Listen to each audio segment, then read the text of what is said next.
ইংরেজিতে নাম লেখা শেখার আজকে ৮ নম্বর পর্ব। এই পর্বে আমরা শিখব জফলার ব্যবহার। So let's get start.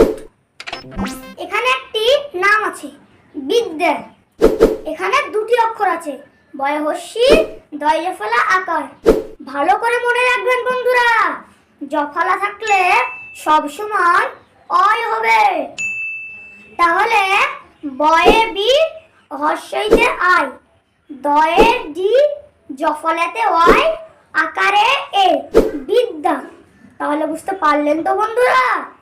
তাহলে চলুন আরেকটি নাম লেখা শেখা যাক। জ্যাকি, মুরগির জয় জফলা আকার কয়ে হস্যি। তাহলে মুরগির জয় যে জফলাতে ওয়াই আকারে এ কয়ে কে হস্যইতে আই জ্যাকি। তাহলে বুঝতে পারলেন তো বন্ধুরা? এই নিয়মে আপনারা অসংখ্য নাম লিখতে পারবেন। তাহলে আজকে এই পর্যন্ত, দেখা হবে পরের ভিডিওতে। Thanks for watching my video.